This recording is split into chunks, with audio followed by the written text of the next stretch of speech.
नमस्कार दोस्तों, स्वागत है आपका हमारे YouTube चैनल पर। आज हम एक बहुत ही महत्वपूर्ण और विवाद में रहने वाले विषय पर बात करने वाले हैं। जापान में मुस्लिमों के विरोध में प्रदर्शन। हम इस वीडियो में जापान में मुस्लिम समुदाय की स्थिति, इतिहास, हाल की घटनाओं, प्रदर्शनों के कारण और सभी पक्षों के दृष्टिकोण को विस्तार से कवर करेंगे। हमारी जानकारी विश्वसनीय स्रोतों पर आधारित है और हम सभी हितधारकों के विचारों का प्रतिनिधित्व करने की कोशिश करेंगे। ध्यान रखें, यह एक सूचनात्मक वीडियो है और हम किसी भी प्रकार की हिंसा या भेदभाव का समर्थन नहीं करते। तो चलिए शुरू करते हैं। दोस्तों, जापान को हम एक शांतिपूर्ण, तकनीकी रूप से उन्नत और सांस्कृतिक रूप से समृद्ध देश के रूप में जानते हैं। यहाँ की आबादी मुख्य रूप से शिंतो और बौद्ध धर्म को मानती है और विदेशी अप्रवासियों की संख्या अपेक्षाकृत कम रही है। लेकिन हाल के वर्षों में मुस्लिम समुदाय, विशेष रूप से कुर्द मुस्लिम अप्रवासियों की बढ़ती संख्या ने कुछ स्थानीय लोगों में चिंता पैदा की है। 2023 से जापान के विभिन्न हिस्सों में, खासकर सैतामा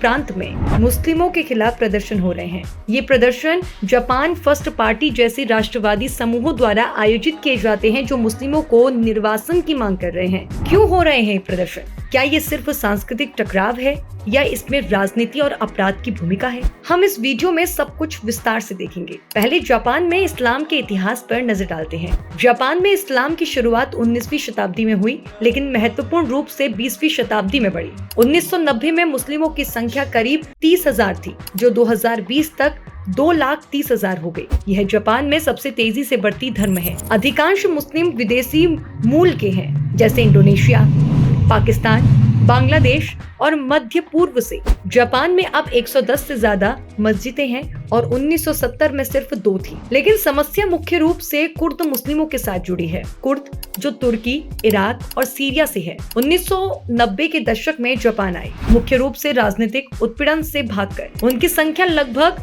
2000 से 3000 है।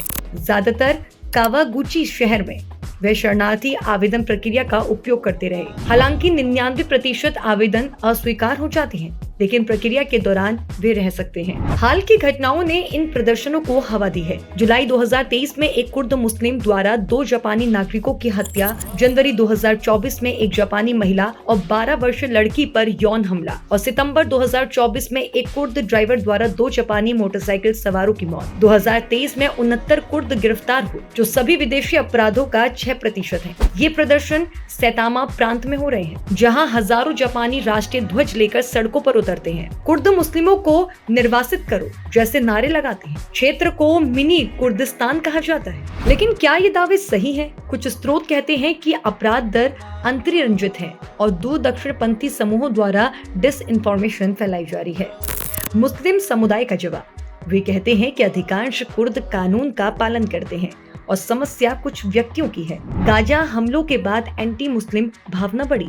कुछ प्रो पैलेस्टाइन प्रदर्शनों की तस्वीरें AI जनरेट पाई गई। अब हम विस्तार से देखते हैं जापान में इस्लाम का इतिहास। तो दोस्तों, जापान में इस्लाम की जड़ें बहुत पुरानी नहीं हैं। 19वीं शताब्दी में पहली बार मुस्लिमों का जापान से संपर्क हुआ, जब पश्चिमी धार्मिक विचारों के साथ इस्लाम का परिचय हुआ। 1877 में जापानी लोगों ने इस्लाम को पश्चिमी धर्मों के हिस्सों के रूप में जाना। पैगंबर मोहम्मद की जीवनी का अनुवाद भी उसी समय हुआ। 20वीं शताब्दी में जापान के साम्राज्यवादी विस्तार के दौरान मुस्लिमों से संपर्क बढ़ा। द्वितीय विश्व युद्ध के दौरान जापान ने मुस्लिम देशों से गठबंधन करने की कोशिश की। 1950 के दशक में मुस्लिमों की संख्या कुछ 100 थी। 1970 में सिर्फ 2 मस्जिदें थी, लेकिन अब 115 है। जापानी मुस्लिमों का इतिहास 100 वर्ष पुराना है, लेकिन पहला संपर्क अरबों और चीनी मुस्लिमों से हुआ। आज 90% मुस्लिम विदेशी है और जापान में इस्लाम को स्वीकार किया जाता है, लेकिन तेजी से विकास ने चिंताएं बढ़ा दी। 2005 में 1,10,000 मुस्लिम थे।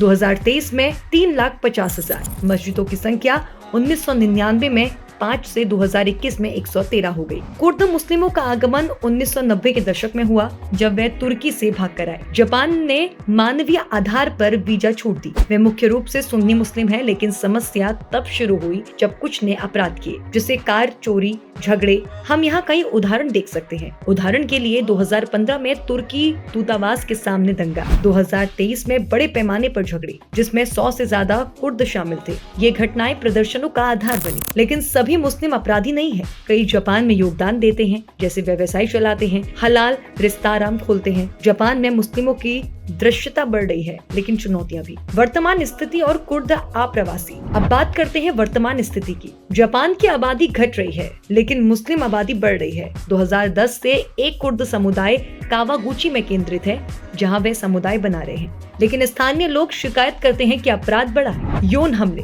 ट्रैफिक उल्लंघन, कचरा फेंकना। 2023 में 69 गिरफ्तारियां, लेकिन कुर्द कहते हैं कि ये अंतर्रंजित है। दूर दक्षिणपंथी समूह सोशल मीडिया पर नफरत फैला रहे हैं। जापान में शरणार्थी प्रणाली का दुरुपयोग का आरोप है। कुर्दों की प्रतिक्रिया, वे कहते हैं कि वह निर्वासित रूप से डर से जीते हैं और जापान को धन्यवाद देते हैं। कुछ नीतिगत बदलाव से फायदा हो सकता है। तो दोस्तों, ये था जापान में मुस्लिमों के विरोध में प्रदर्शन।